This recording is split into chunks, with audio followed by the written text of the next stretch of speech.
but I think in the end it has made me a happier person, because I ended up realizing that my identity or myself, I don't depend on the things that I do or the things that I have. Hello, Eva. How are you? I'm fine, thank you. It's so lovely to meet you here on Zoom. Yes, it is. Nice to meet you. Oh, you've got the piano at the back there. What a lovely backdrop, yeah. Eva, where are you based now? Where are you at the moment? I am at the University of Miami right now. Okay. So, and you are studying there? I just finished the doctorate in music, in violin and with the cognitive instrumental conducting.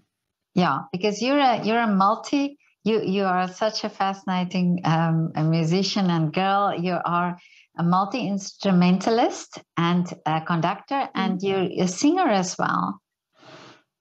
Yes. What a talent you have. So when did you start in music? At what age? I started at 5. I started studying music at 5. What instrument did you play first? I actually started with the violin very soon. So I never, I have always loved it, and I didn't switch. I just added more, but. But what was it about the violin initially that attracted you? I don't really know. At the beginning, when I started, I thought I maybe wanted to play the saxo because I was a kid and I just thought it was shiny and gold, and it looked really attractive for a kid. And then I tried the violin, and I just liked it very much. I wouldn't be able to say exactly what it was, but it was just there and it happened. Yeah. But then, and your parents, do you come from a musical family? No, not at all. Not at all. Really? My parents, my parents are not non-musicians, but they always, to my brother and to me, they always took us to see concerts, to museums, to different artistic places. So they were always very interested in all that cultural life that was happening in my town. So yeah. So where did you grow up? I grew up in a town called Sardañola, very close to Barcelona. Okay. Yes, beautiful. Yeah. Well, I mean, beautiful it's not that much, but it's the place where I grew up, so I have a good And and then you started just wanting to play more instruments, or how did you then started playing the flute? So my best friend used to play the flute, and so that's how I started. She taught me how to blow and how to produce sound, and with the years I went a little bit from that. I'm not that good on the flute though, because I don't have much stamina and I get dizzy very easily. Okay. But what I was thinking is now you need to practice all these instruments that you're playing. I mean, it's very much dedication that you must have to play so many, to play the two instruments. And then of course the singing, was that something that just came spontaneously? Yeah, for me, it always was my favorite game growing up. I was not, I never played much on video games, or I never had video games and computers. And my favorite hobby was always music, and it was my play. It was my way to play growing up, really. right now, you know, it's a little crazy. There's not that much time, so you just gotta find the ways to be efficient and get things done efficiently. But now your voice, because I heard, I mean, you are a very petite girl, but you've got a fantastically strong voice. You think when I heard your voice, I thought, my goodness, where does this come from? So, but do you sing? What is the genre you like to sing? I love to sing soul and R&B. Mm-hmm. Oh, yes. And that's a funny you know, funny curious thing that in my town that type of music is not a thing. It's a town in Spain. The R&B and Aretha Franklin and Etta James are not a thing there. And so growing up is not what I used to listen. But so I when I fell ill of the condition that I still have, I was for many months like unable to even talk. And so when I started to talk, my voice was pretty horrible. It was really kind of graspy and really ugly. And I thought to myself, you know, that I'm done. I'm never, you know, singing again or something, because it just was not the voice that I was used to listen. And I remember seeing this, watching this movie of Ray Charles, and it blew my mind that, you know, you didn't have to have this perfect, you know, non-perfect voice to be able to do music. And that's where, when I started to discover all these, not just Ray Charles, but I don't know, Little Richard or artists like that they didn't have a, you know, a perfect.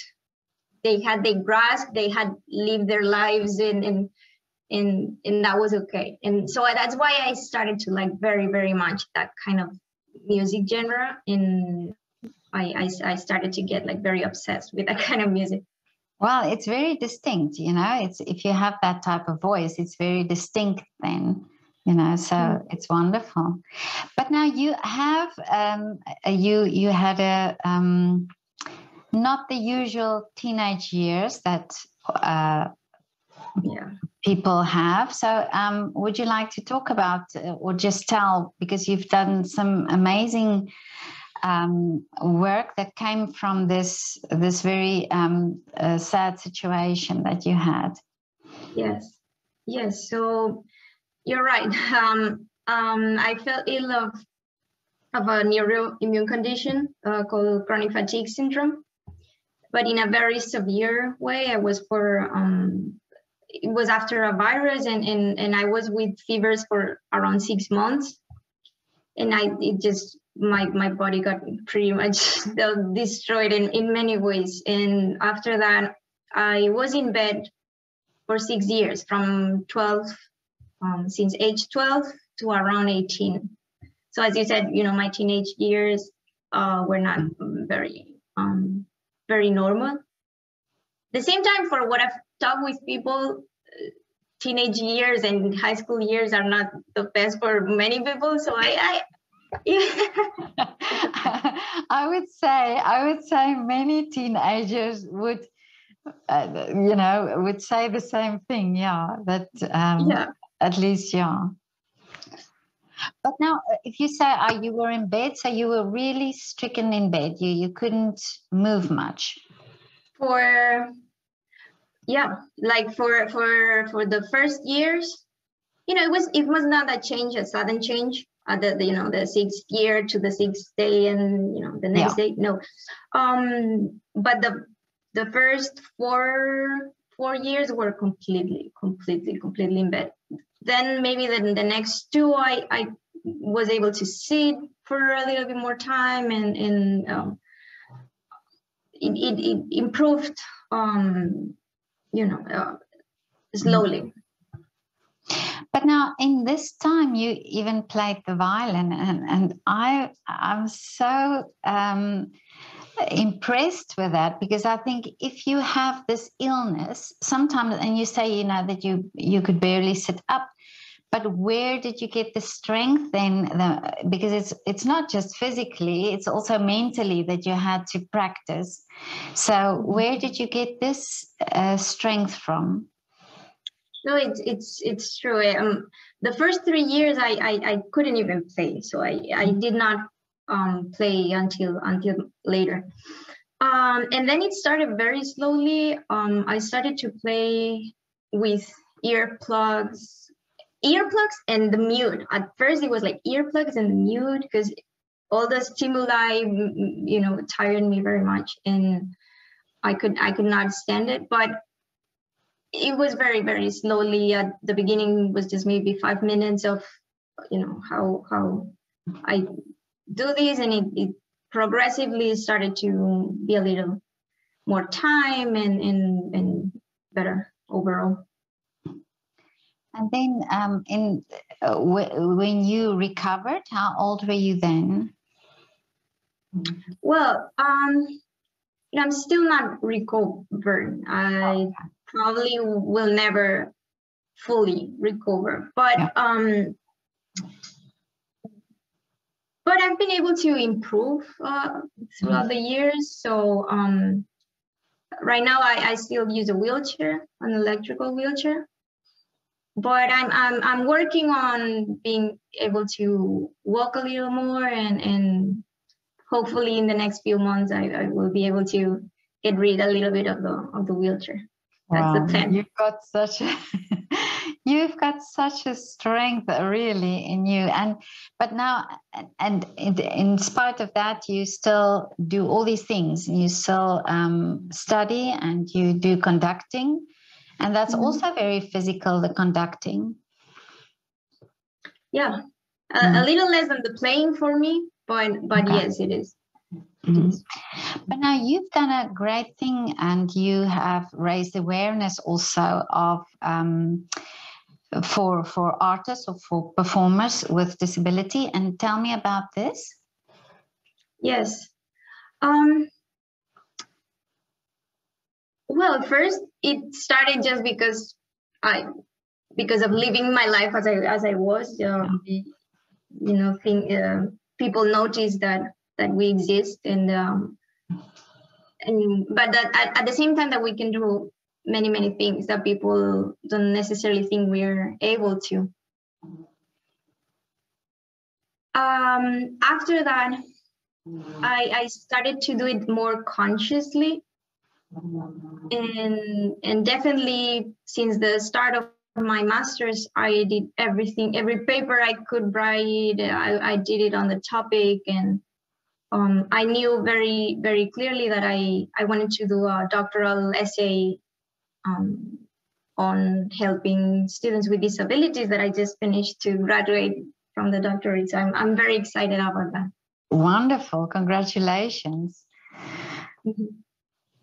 But then, and now, is there what are the things that we should know about, that you would love people to know about when it comes to disability?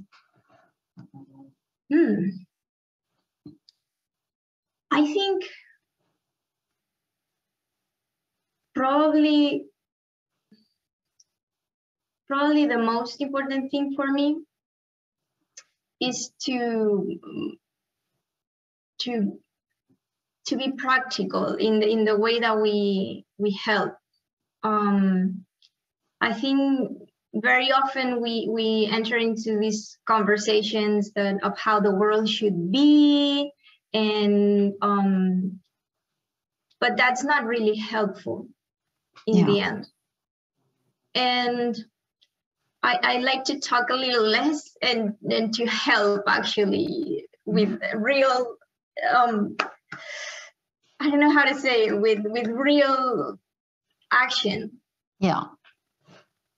But now for you as a performer, for example, are there obstacles when you play the violin and you have to get on stage? do you find the optic, so it's not really geared for somebody in a wheelchair? Yes, totally. I think it has improved over time, and there are CGs that are better than others, definitely. But it's true.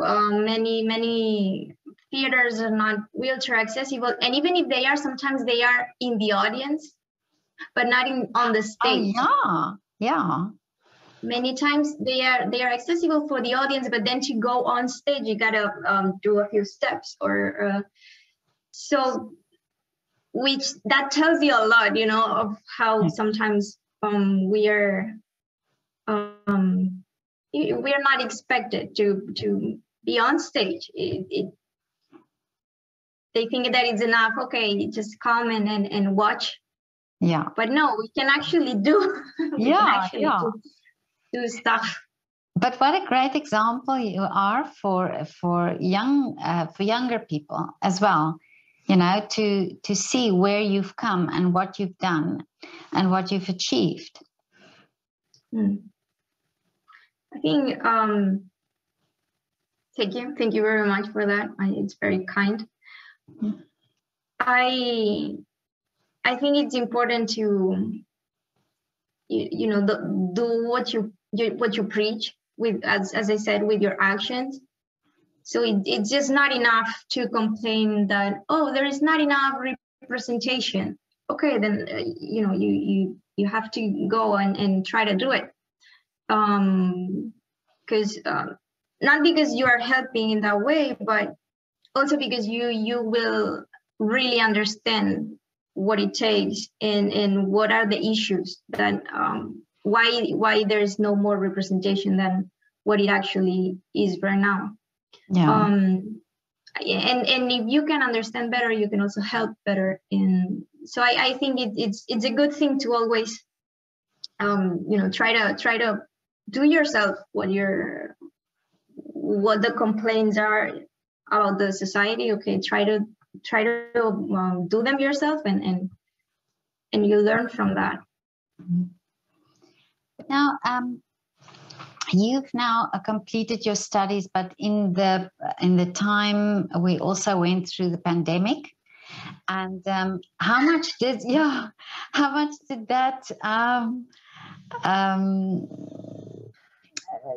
hinder your studies and what you had to accomplish?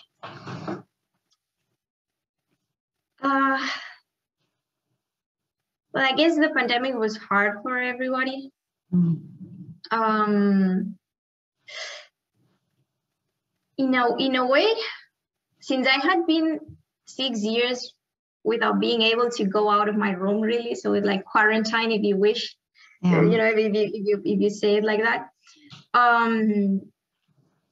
The quarantine itself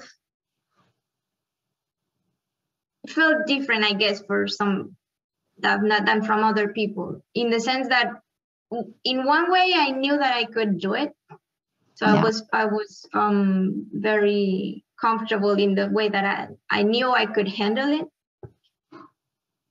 On the other side, it did felt like I was going backwards somehow, because like right now that I can go out, now now I can't. It's like, come on, I've been too much time without being able to go out of my room, and now that I can't, I'm not allowed. That was tough, but yeah. But now, and how do you see things change? Can you see a difference already? Have you felt it that something has changed for you? And also for the musicians that you had to deal with, do you do things differently now? That's a good question. I guess it helped me again realize the importance of in-person socialization and sharing the music live. That to me is really really beautiful, and it cannot compare to watching a video, or it's just not the same thing. Yeah, that's true. And that appreciation that we have for the arts, you know, that we realize now how important that is. Totally. I think many people realize that that music is an important thing, that we need it to be mentally healthy, and that it helps us cope with life, with everything. Yeah. I'm just wondering if you ever thought that the music could be something that helped you as well in the time that you were ill. I think it definitely helped me, because I was very passionate with it already before. So I always had that interest of going back to and doing what I like to do. So it was a motivation, definitely. At the same time, the music itself and the music making was actually kind of painful for me, in the sense of even physically, like the sound or the stimuli, the physical effort to do it, it was not necessarily good for me in that sense. It was tough, but the motivation kind of helps. Well, I think you are, I admire you so much for, doing it, even though it was painful, that you just kept going and kept doing it. And I mean, it's a long time where you had not been able to play, where somebody your age would have been able to progress and to play. So was that something that you thought about as well? Yes, at the beginning, before my illness, I was a super athletic kid. I always liked to do all the athletic competitions. I used to dance in many different things. I was all over the place and very, very active. And not just in that, but in school, like very overachiever and very, I always liked school and doing good on that. And at the beginning, I was not able to do anything. I was not able to talk. I was not able to read or write. I was not able to walk. I was not able to, of course, dance, or that wasn't even in the horizon. And at the beginning, I did feel like kind of like an identity crisis of what am I if I'm not all the things that I was doing, and I cannot do anything. So I did have that feeling of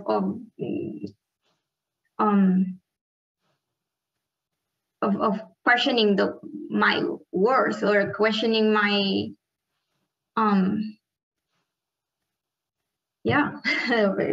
as hard as it sounds. But I think in the end it has made me a happier person, because I ended up realizing that my identity or myself, I don't depend on the things that I do or the things that I have. I'm the way I like to think about it is that when we are born and we are babies, we are like the most useless person on the planet. We don't know how to talk. We don't know anything. We don't know. We have no ideals. We have no faith. We don't know how to walk. We cannot walk. We cannot even grab things. Or we are really, really useless in that sense. You know, we don't know how to do anything. And despite that, nobody would say that that's a useless life. Quite the opposite. You know, it's the most valuable life on the planet, the life of a baby. Wow, and yet it doesn't do anything. Anything. And then as we grow up, we start to attach our value, our worth with everything that we are able to do. If we are capable of doing this, if we are good enough to achieve this goal, or to you know, to be good at school, or all these things outside. And really our worth does not depend on it, because when we couldn't do them, we still had worth as human beings. And so when you think about it like that, I think that everything else is just like a very nice gift, and I'm already worth it, even if I cannot speak. Yeah. So if I'm able to speak, that's such a great thing. And then, you know, it's a plus. Everything that we do on life, then it's a plus. And I don't know, it makes me grateful. Eva, you know what? You've discovered this, that we have to struggle our lives with. You know, you go through life and you have this, you never realize this, and you've realized this at a very young age. What a great thing to have. You've just taught me such a valuable thing now, because I never thought of it, but it's really true what you're saying. And that we should appreciate all these things more, I think. Yeah. You know, the things we can do. Maybe the pandemic has also done that to us, you know, that it's taken us away from things, and that it had to make us realize that, you know, that these things are, like you say, that's not how your value is measured. Mm-hmm. Yeah. Eva, this is amazing what you just told me, really. Oh, this is wonderful. But now, so of all these things that you do, which is your favorite? Of your conducting and violin and singing and flute? That's a very tough question. It's like choosing between, you know, mom and dad or something. Oh, okay.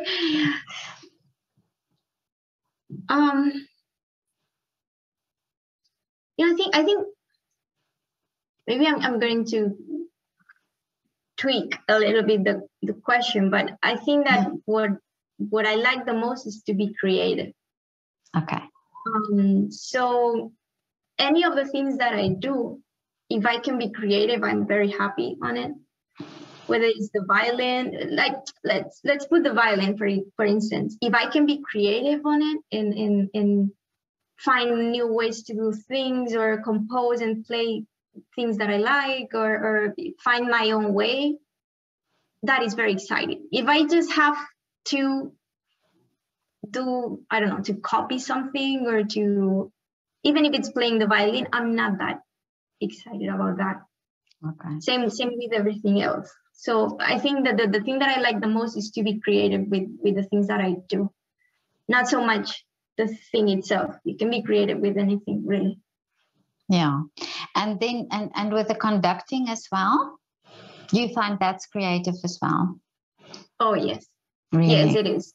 There's a lot of decision making. All of it is decision making, really. You got to decide what's the tempo, what's the style you're gonna do, what's your approach to the music, even your approach to the rehearsal, and what are your goals with the piece, with the music. And so it's very, very creative. Love it. But I've asked for a female conductor, and we've been talking about your dress code, or what you wear. What do you wear for your when you conduct? I've changed. It changes. I don't wear always the same thing. But even on that, it's a curious thing, because I find that it's a good thing that we have the opportunity to be creative, because we are not so limited by the tradition, because there wasn't really a tradition of women conductors. Exactly. So you gotta make your own thing, and that's for me, it's very exciting always. Maybe it's a little harder because you don't have that reference to just do what that person did, but that wouldn't be fun anyways. I think it's a nice thing to be creative and do the things your own way. I sometimes I wear a dress, sometimes I wear more like a suit type of thing, or like I'm having right now, but in black instead, or but it depends. Well, we say the women I spoke to, they said that there should be a designer who designs specifically for female conductors, so that there's a choice, for you to wear. I've thought about that. Sometimes in my head, I kind of design the clothes that I would like to wear, but but then I never do. Yeah. I don't know what design. I don't know. Do you conduct from your wheelchair? I usually conduct from a stool. Okay. But now, but tell me, Eva, what is your wish for the future now? Because you've done now your studies, and now there's a whole new world for you. Yeah, I have. I'm working on a few projects. I'm working on creating an album of my music, like singing and performing and composing, kind of all the creative process. I'm very, very excited about that. Then I'll be turning my doctoral essay into a book or some articles, so that it reaches people with disabilities. That's like the second big project that I'm having. Then I'll I don't know exactly much, but I'll be. I haven't figured out. I have these. Okay, so well, it's already No, but it seems that whatever you set out to do, you achieve. So there, it will happen. No, I'm very, very. Some people say stubborn, some people say determined. I like to say that stubbornness is an appreciated determination. Exactly, it's the same thing. When people don't like it, and you're in their faces, wanting to do something, and it's like, oh, she's so stubborn. She always wants to do this stuff. She's kind of pushy, But then when you achieve things and you're successful on them, they say, oh, she was so determined. Exactly. Yeah. And it's like, well, you could have said that before, At the moment, I was stubborn, but then when you achieve the things and they go well, it's, oh, she was so determined. Yeah. So I think it's the same thing. Well, I think stubbornness is a very good trait. You just have to apply it in the right way, So if you apply it to your benefit, then it's a good thing. But I always think stubbornness is a good thing. Yeah. In another way that I like to see it, so some people have this sentence of well, this is who I am. This is just who I am. If you like it, good. If you don't like it. And I say you always should finish that sentence. This is just how I am. Of like happy. If that's happy, then it's a great thing. I'm a happy person. So if you like it, good, and if you don't, well, that's on you. But then sometimes some people use it in the wrong way. So this is just how I am. Of maybe, I don't know, like rude. Yeah. And if you like it, good. I mean, if you don't, I think you should always finish that. Exactly. Yeah. No, I agree with you totally. Yeah. because then it's you can be who you are, but it has to be then in a positive way. Yeah. Eva, now I have one more question for you. Can you do a shout out for a restaurant or a coffee shop that you visit regularly in your area in Miami? Ooh. Oh my God. I love food. I Oh, really really? love food. What is your favorite foods to eat? There's a very nice Thai called Moon Thai. Yeah. That I really, that's very nice. Really, really nice. I also like Cuban food. There's one called Casa Cuba. And the owner of the restaurant, he's very, very nice always. So sure, he deserves a shout out. Okay, we'll do that one. So will you email me the link of the restaurant or the name of the restaurant so that I can put the link on the description of the video, and I'll do a shout out for them on Instagram as well. Sure.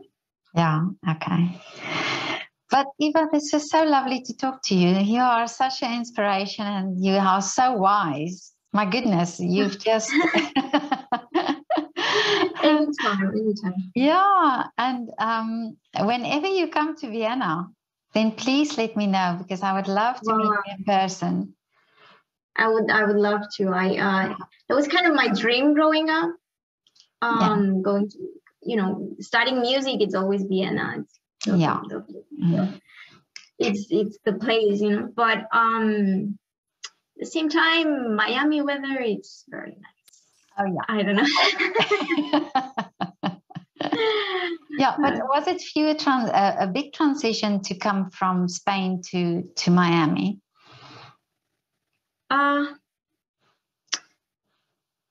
Yeah, so before being in Miami, my first time in the United States, I did an exchange to West Virginia.